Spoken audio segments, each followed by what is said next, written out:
Así como el pecado entró en el mundo por un hombre, y se refiere a la naturaleza del pecado, por medio de el pecado de Adán.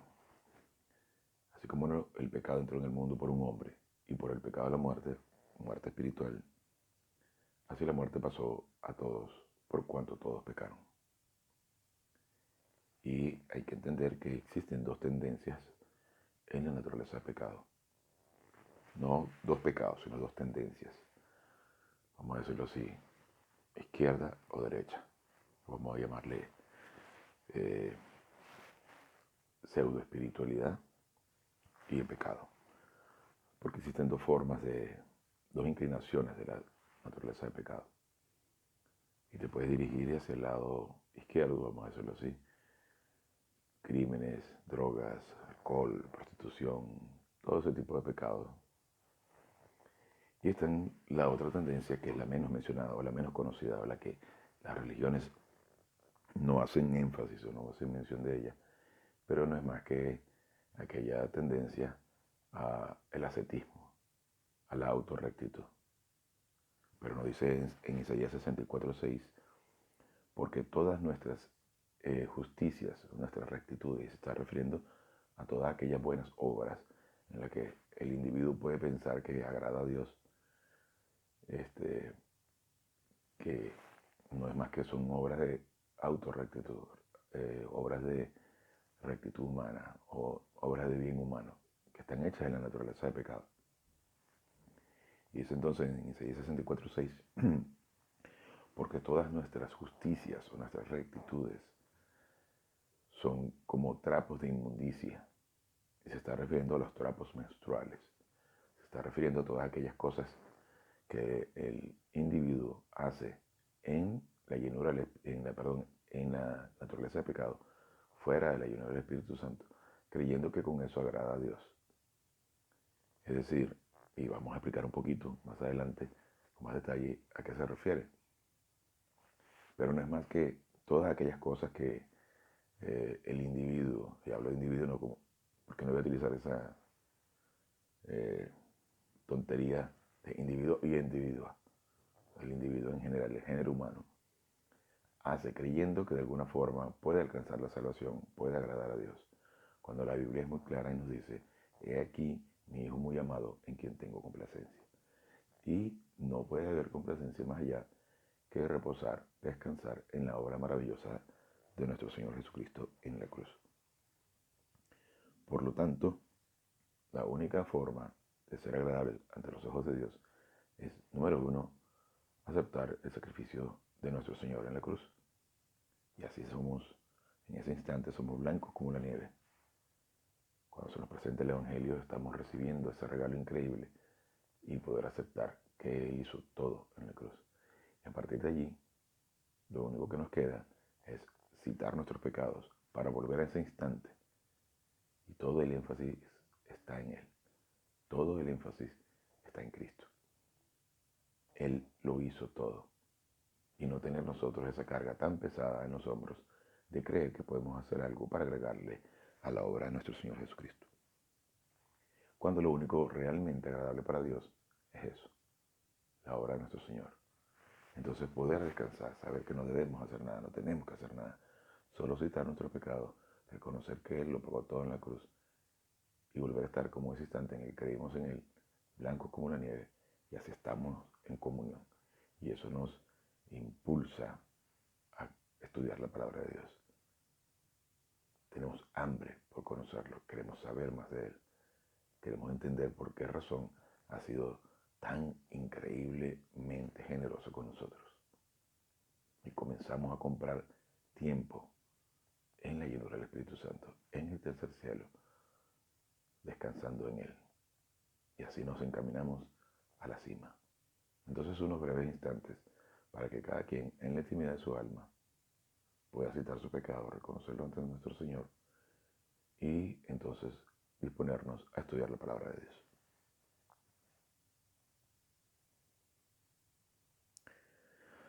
Gracias a Dios Padre por esta oportunidad y este increíble privilegio que nos das de poder conocer un poco de tu increíble plan. Te pedimos que vengas a hacer claras estas cosas, a fin de que podamos entenderlas, metabolizarlas, concentrarnos en tu plan, a fin de que podamos alcanzar la cima para glorificarte y honrarte como realmente corresponde, en el nombre de su majestad Jesucristo. Amén. Bien, como venía diciéndoles, la naturaleza del pecado puede tener dos tendencias, o tiene dos tendencias. Digamos que la pseudo rectitud, el bien humano, que no es más que maldad, cuando dice purificarnos de todo mal hacer o de toda maldad, se está refiriendo justamente a eso.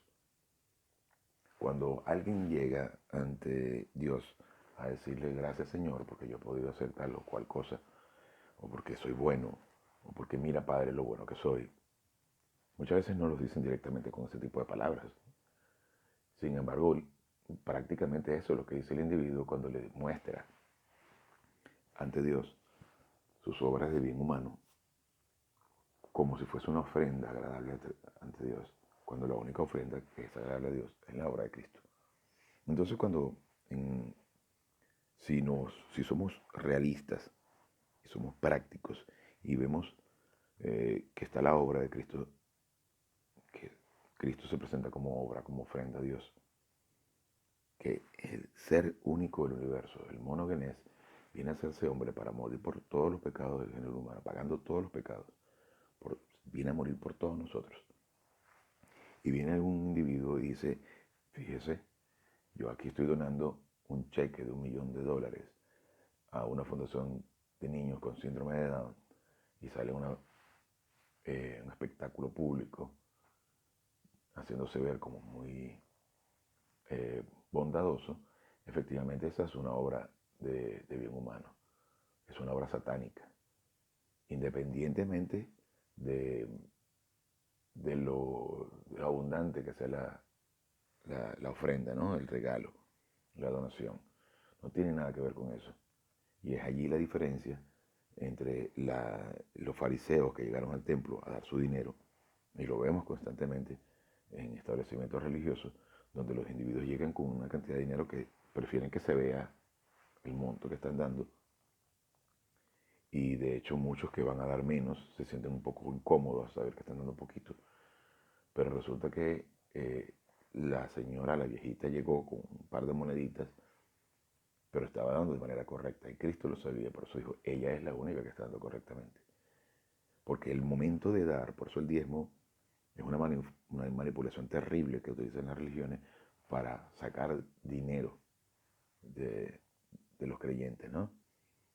Y entonces la cuestión no está en la cifra, sino en el gesto de agradecimiento de esa señora al demostrar y no lo estaba diciendo, simplemente lo estaba pensando, pero Cristo automáticamente sabía que había en su pensamiento. Entonces, eso no es más que el gesto de agradecimiento, de conmemoración a lo que nuestro Señor Jesucristo había hecho en la cruz. O iba a ser, aún no había muerto. Hoy no había muerto y resucitado en la cruz. Entonces, de eso se trata una obra de bien divino, de agradecer a nuestro Señor por lo que ha hecho en la cruz. Entonces, de mucho cuidado, el dar es un privilegio, no es una obligación, porque si vas a la iglesia con la intención de dar, pero pensando que de alguna manera Dios debe devolverte, eso es satánico a lo máximo, terriblemente satánico.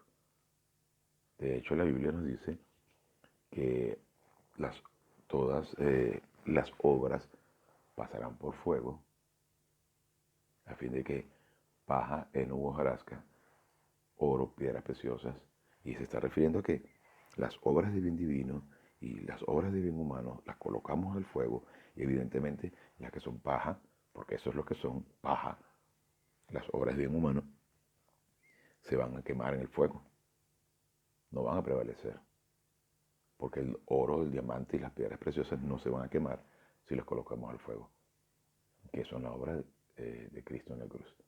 Entonces hay que tener mucho cuidado con aquello de pensar que es bueno, porque no hay bueno ni aún uno, nos dice la Biblia.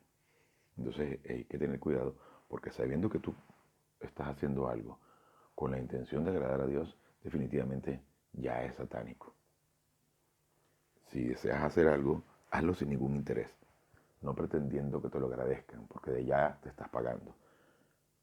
El 99% de las personas no saben dar, no saben hacer un favor, no saben regalar. Pero ese no es el caso de Dios. Dios nos hace un regalo de forma generosa, abundante y perfecta, sin cobrarnos nada por eso. Claro, no fue gratis tampoco. Cristo tuvo que pagar en la cruz. Eso es de mucho cuidado saber cuándo es una obra de bien divino y cuándo es una obra de bien humano. Si cuando vas a hacer algo por alguien, has citado tu pecado, estás concentrado en Cristo y dices gracias Padre porque tengo la oportunidad de devolver un poquito de lo mucho que tú has hecho por mí y gracias por lo que hizo Cristo en la cruz, ahí estás haciendo una obra de bien divino. Porque estás agradeciendo por lo que hizo Él en la cruz. El énfasis no está en ti. No estás agarrando diciendo gracias Padre porque mira qué bueno que soy. O luego que haces el favor le sacas en cara a la persona o quieres que la persona te lo agradezca o pretendes que la persona te diga te lo agradeceré toda la vida y sentir que esa persona está en deuda contigo toda la vida, eso definitivamente no tiene nada que ver con Dios. Eso es satánico. Entonces, existiendo esas dos inclinaciones de la naturaleza del pecado, como les mencionaba antes, la más conocida es aquella donde el individuo hace algún tipo de eh, expresión externa muy notable ante la gente, que por ejemplo puede ser eh, drogas, alcohol, prostitución y todo aquello, que es evidente ante la gente, entonces claro, nos sentimos avergonzados o vemos a aquella persona y lo criticamos, porque se nota más, porque ante los ojos del género humano eso es más pecado que creer que tienes derecho a criticarlo. Todos tenemos de alguna forma una de las dos tendencias, todos tenemos alguna de las inclinaciones, porque no hay justo ni aún uno, no hay uno bueno.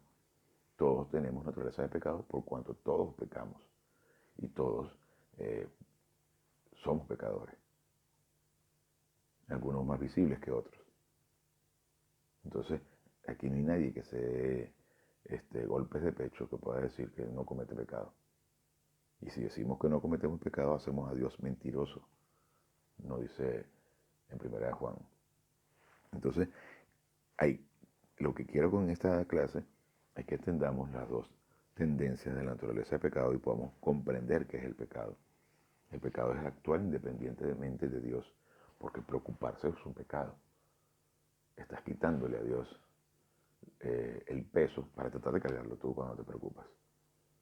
Estás tratando de no depender de Él, pero cuando comienzas a descansar en Él, comienzas a dejar las cargas sobre Él, comienzas a tener confianza en Él. Y decirle, Padre, ¿sabes qué? Yo no tengo nada de qué preocuparme. Tú te encargas absolutamente de todo, pero como una cuestión real, no de la boca para afuera, como una actitud real. Cuando dice la Biblia en Santiago, la fe sin obras es muerta, no, se está refiriendo justamente a que la fe, o sea, la doctrina, sin tener una actitud de descanso en la doctrina, no tiene ningún valor, no tiene ninguna fuerza. La fe sin obras es muerta se refiere justamente a eso. Entonces, tenemos que tener una actitud de descanso. Pero para poder tener una actitud de descanso no va a ser mágicamente, ni por un esfuerzo mental que nos hagamos y tengamos que convencernos de que efectivamente debemos descansar en Él. Para eso hay que tener herramientas y esas herramientas es el alimento espiritual que debemos consumir con frecuencia. Si alimentamos el cuerpo 3 veces al día, ¿cómo no alimentar nuestra alma 3 veces al día? O al menos una vez al día. Estas clases están siendo grabadas una vez a la semana, pero perfectamente pueden escucharse todos los días y poner en práctica todos los días. Porque tuve que reducir, porque efectivamente notaba que estaba dando muchas clases y no se estaban escuchando. Pero en la medida que el estudiante está dispuesto a escuchar, en la medida que la persona quiere escuchar más, más estaré grabando para que tengan alimento espiritual todos los días. Sin embargo, aquí hay material suficiente como para que crezcan hasta la cima. Y en la medida que avancemos, profundizaremos cada vez en cada uno de los temas, de manera que cada quien tenga suficientes herramientas para soportar la situación. La situación en nuestro entorno puede ser terrible. Cuando no es una crisis económica, es una crisis existencial, es una crisis emocional, es una crisis de pareja, de salud, climática. Pero entonces, ¿dónde está nuestro trabajo? Nuestro trabajo está en comer la palabra de Dios y aplicar la palabra de Dios. Eso es nuestro trabajo. Realmente, como cristianos, lo único que debemos hacer es no hacer nada. Coman y beban. Y comer y beber es justamente alimentarnos de la palabra de Dios. Solamente para estar vivos, porque Él se va a encargar absolutamente de todo lo demás. No significa que nos echemos en una cama todo el día y no estudiemos, no trabajemos y no hagamos nada. Significa una actitud mental, porque nosotros somos lo que pensamos, no lo que sentimos, no lo que tenemos alrededor. Somos lo que pensamos porque nosotros vivimos en el alma. Y de eso se trata. Nuestro espacio espiritual está allí, en la doctrina, en lo que pensamos. Y eso es lo hermoso de todo. Podemos nosotros de alguna forma vivir en el tercer cielo estando aquí. Nuestro paraíso está aquí. En la medida que nos concentramos en el estudio de la palabra de Dios y enfrentar cualquier adversidad, por más difícil que sea, para poder estar en paz. Continuando entonces con el tema de la clase. Nos dice, la naturaleza de pecado es la tendencia de Adán en acción después de la caída. Inmediatamente después que Adán pecó, dos cosas sucedieron. Número uno, él tenía una nueva tendencia históricamente. Número dos, él era muerto espiritualmente.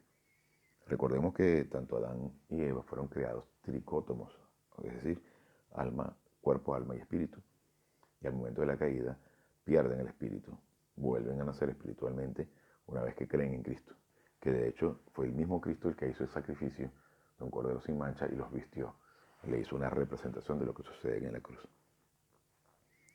Y bien, continuando acá, dice, una tendencia vino a existir hacia el pecado, produciendo pecados personales en tres categorías: mental, verbal y abierta. No solamente pecado es aquello que se ve ante los ojos del hombre, sino comienza a partir de lo que estamos pensando. Y luego lo que hablamos, y abierto es lo que hacemos, que se ve ante los otros. Una tendencia vino a existir hacia el bien y el mal. Por eso, bien y mal, pero no bien espiritual, sino bien humano.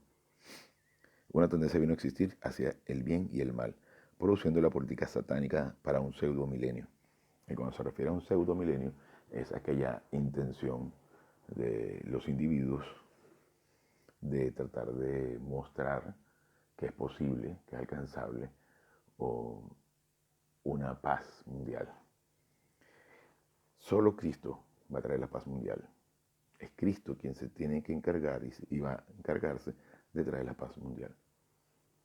Será Él, no nosotros, el que cree las condiciones perfectas en el mundo. Entonces, tratar de alcanzar la paz mundial es una estupidez. Además, imposible que nosotros podamos lograrlo. Y satánico. Ante todo es satánico.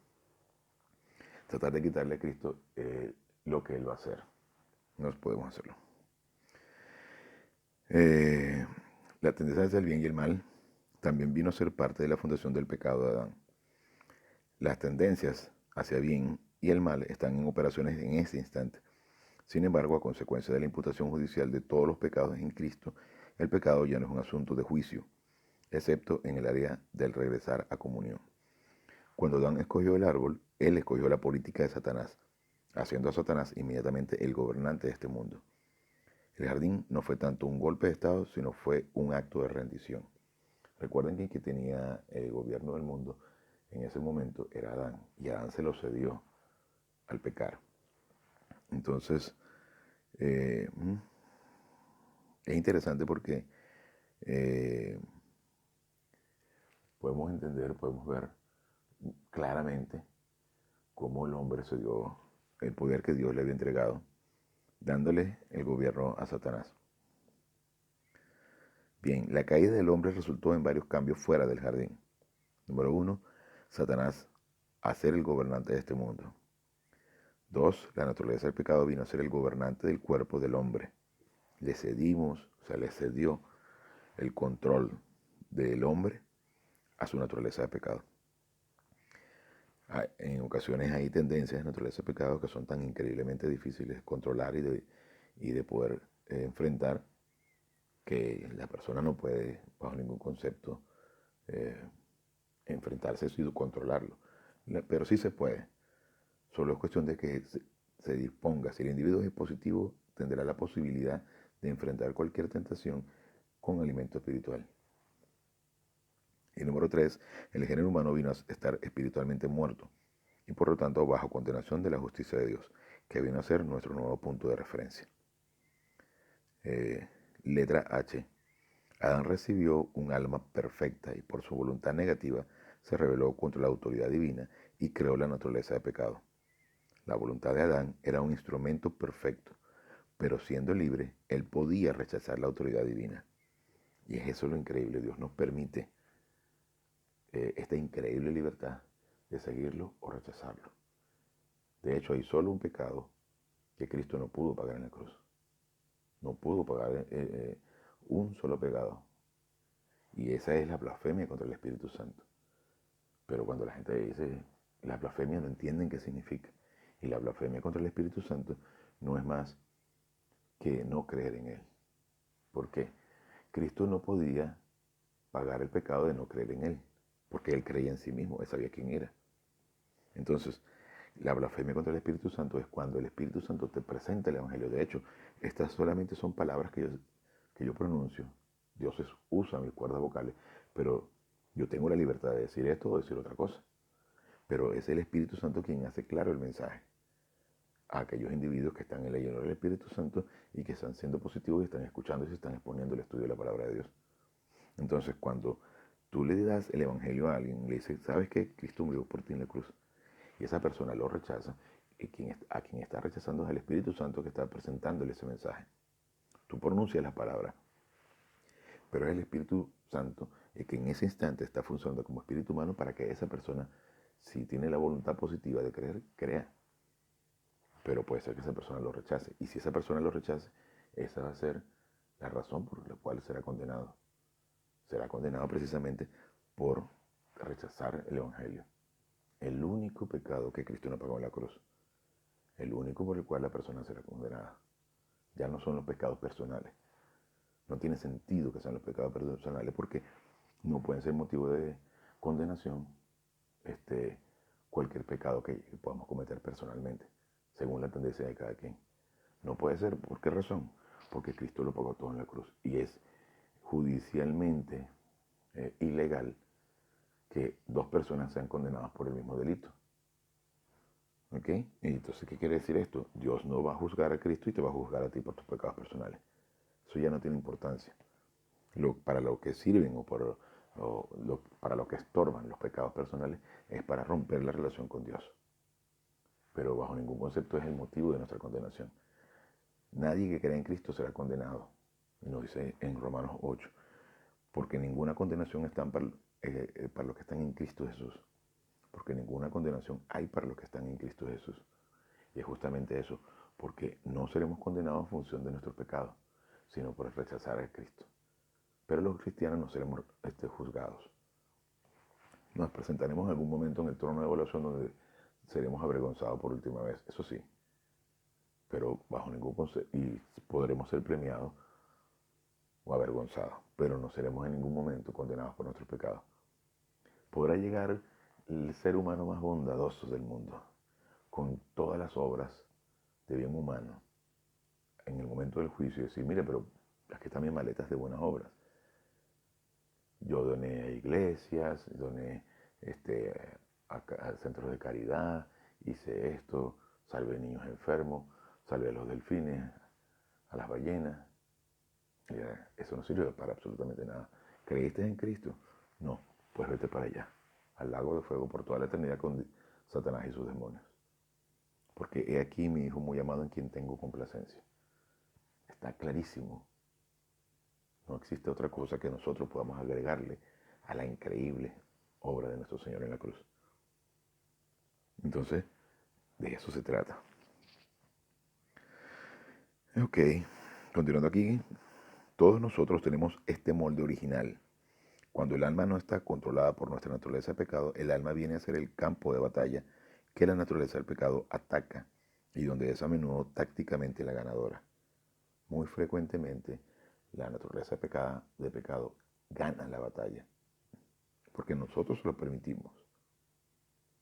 Eso de que Satanás me obligó, no, fuiste tú quien lo decidió. Si tú eres cristiano, fuiste tú quien lo hizo voluntariamente, porque te dio la gana. Y de eso se trata la madurez. El individuo inmaduro le echa la culpa a alguien más. El individuo maduro que confía en Dios, que tiene doctrina, reconoce su pecado, reconoce ante Dios, sí, efectivamente fui yo. Y es el ejemplo del fariseo y el recaudador de impuestos que suben al templo y le dicen, Padre, sé propicio a mí. Y quiere decir, sé propicio a mí es, paga tú el precio porque yo no puedo.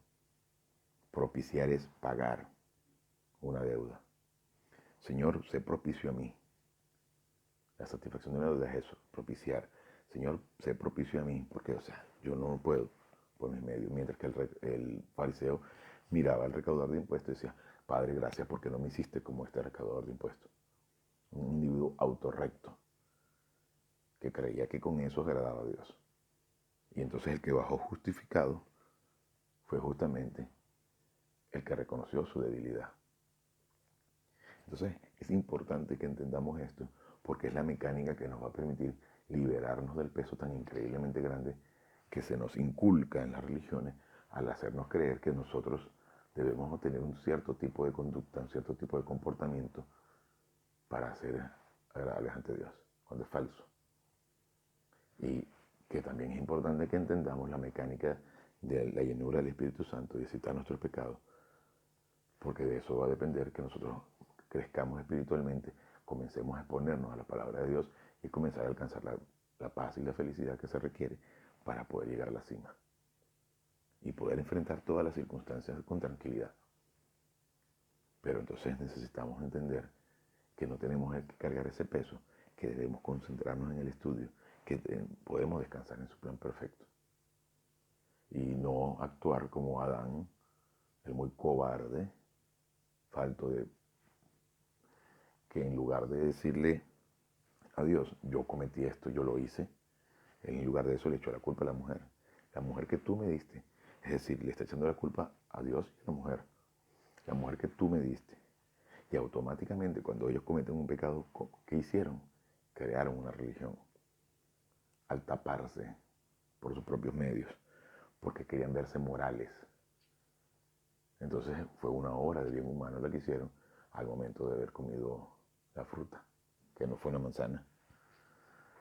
Entonces, de eso se trata, de que entendamos que no podemos hacer nada, de que tengamos descanso en Él, que citemos nuestros pecados y continuemos para poder permitir que sea el Espíritu Santo quien nos controle y no la naturaleza de pecado. La influencia de la naturaleza del pecado en el alma se ve en los pecados de actitud mental y sus motivaciones. La condición y estatus del cuerpo a menudo afectan cómo piensas. No hay duda que el cuerpo afecta al alma y a la mentalidad, así como el alma afecta al cuerpo, psicosomáticamente, claro. Este fenómeno de no solo lo inmaterial influenciando lo material, sino también lo material influenciando lo inmaterial. Es notado en pasajes que contienen la palabra corazón. Recuerden que corazón proviene del griego cardia y significa mente. El corazón, que es decir, el lóbulo derecho del alma en carnalidad, es lo más engañoso de todo y es desesperadamente perverso, malvado, malicioso, enfermo. ¿Quién puede entenderlo? Nos lo dice en Mateo 12, eso es en Jeremías 17:9.